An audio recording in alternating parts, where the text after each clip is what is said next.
Ito mga kapatid, baka may gusto lang makapakinig mga kapatid. Yung aking best friend na nasa Doha, Qatar, he regularly sends me Bible quotes. And madalas nakakatulong yun sa akin pag i-apply ko sa iba-ibang krisis sa buhay, krisis sa kaisipan, mga ganyan. Isa sa mga sinabi niya na shinare niya, hindi ko na lang natandaan yung quote, pero natandaan ko lang yung ibig sabihin. Kayo na lang yung maghanap ng pinaka-legal basis. Kumbaga, yung pinaka-Bible quote. Kumbaga. Sinasabi ng Lord doon na i-share mo yung kanyang mga salita. So ako, dahil may social media na kung ano-ano na rin lang sinasabi ko rito, gusto ko na rin i-share yung salita niya. Bukod doon, isa sa mga salita niya, siguro applicable sa krisis na nangyayari sa bansa natin ngayon and sa pang-araw-araw na pamumuhay. Like, say for example, sinabi doon, kapag yung natatakot ka, fear of man is snare, sabi niya. Pero trust in the Lord, yun ang utos niya eh. So, maaaring natatakot tayo sa paparating na pagbaha dahil sa mga dinulot ng corruption sa flood control, sa mga krimen, daming kriminal, sa mga masasamang tao na may pwedeng gawin sa atin, sa ating honor, sa ating ari-arian. Pero fear of man is snare. Snare is a trap. Ibig sabihin ng snare, parang false yung nakikita mo, kaya natatrap ka, pinang-tatrap siya sa mga animals. Pero yung pagtitiwala sa Diyos, yun yung kailangan to keep you safe. Kasi protektahan ka niya eh. So, we should fear no man.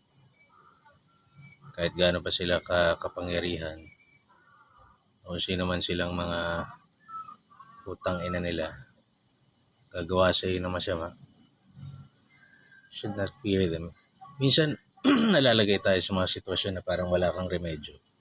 Hindi mo alam gagawin mo, hindi mo alam sinong lalapitan mo. And kung minsan, nare-realize ko,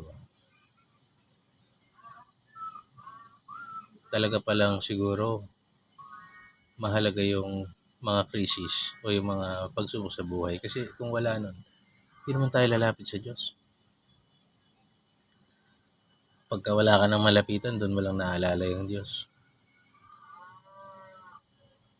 Siguro kung lahat tayo mga tao sa mga panahon na wala tayong krisis, pinagpupurihan natin siya, pinagpapasalamat natin sa kanya, nanghihingi tayong gabay, pinagtitiwalaan natin siya. Siguro baka hindi na kailangan ng mga krisis.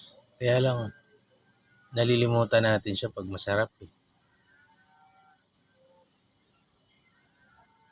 Pagka masarap yung kalagayan mo, nalilimutan mo siya eh. Bigyan ko na lang kayo ng halimbawa. May nakita kasi ako dati na hindi naman siya kaibigan, pero kakilala ko siya na I've been blessed to be a part of isang bahagi ng buhay niya kung saan nagkaroon siya ng anak. Nainggit nga ako sa kanya kasi he has this village. Both sides ng pamilya niya, puta, ang dami nila, very supportive, lahat magaan. So, nung nagkaroon siya ng anak, tayo na kahit yata yung ospital doon, kaya niyang bilhin. Mga kasambahay, so yung village niya na tumutulong sa kanya sa pagkakaroon ng mga anak, puro yakap-yakap lang, hello baby. Pero yung gumagawa ng mga nakakapagod na mga bagay, meron siyang binabayarang mga tao. So, meron akong dun sa kanya. Yung pinambabayad niya, puta, kaya niyang bayaran. Yung village niya, maraming pambayad rin lahat. Maraming time, marami. Samantalang nung ako yung nagkakaroon ng anak, konti lang yung pambayad ko kumpara sa kanya. Konti lang din yung village ko.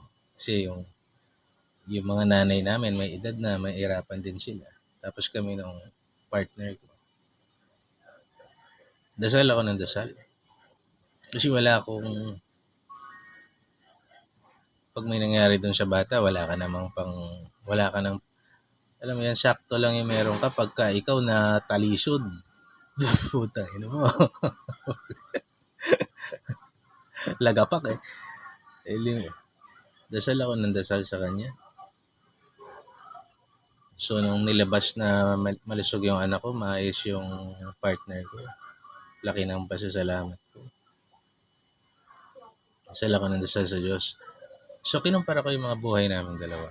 Isang sobrang alwan, isang sakto lang. Di naman, not so bad. Marami rin namang mas mahirap yung pinagdaanan kaysa sa akin. Marami rin siguro mas pagod kaysa sa akin. Kasi yung support group mo, hindi mo naman napapagurin yun eh. Kung iikot-ikot ka, mamili ng gatas, mamili nito.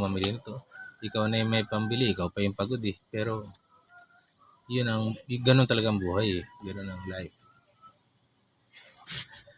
So, nare-realize ko pa minsan-minsan,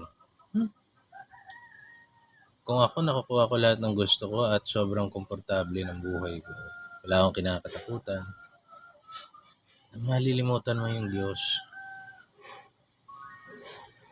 Malilimutan mo siya. Tingnan mo na lang yung sa politika natin. Sila Bongbong Marcos. Tingnan mo sila. They can cover up whatever they do. Lahat ng resources nasa kanila. Nakakalimutan nila ang Diyos. So, blessed are those who struggle. Kasi in struggle, doon mo makikita yung Diyos. Blessed are those na walang makapitan kasi sa Diyos ka na lang kakapit. And in times that we are blessed na masarap na masarap yung buhay natin, sa Kanya pa rin dapat. So, God bless.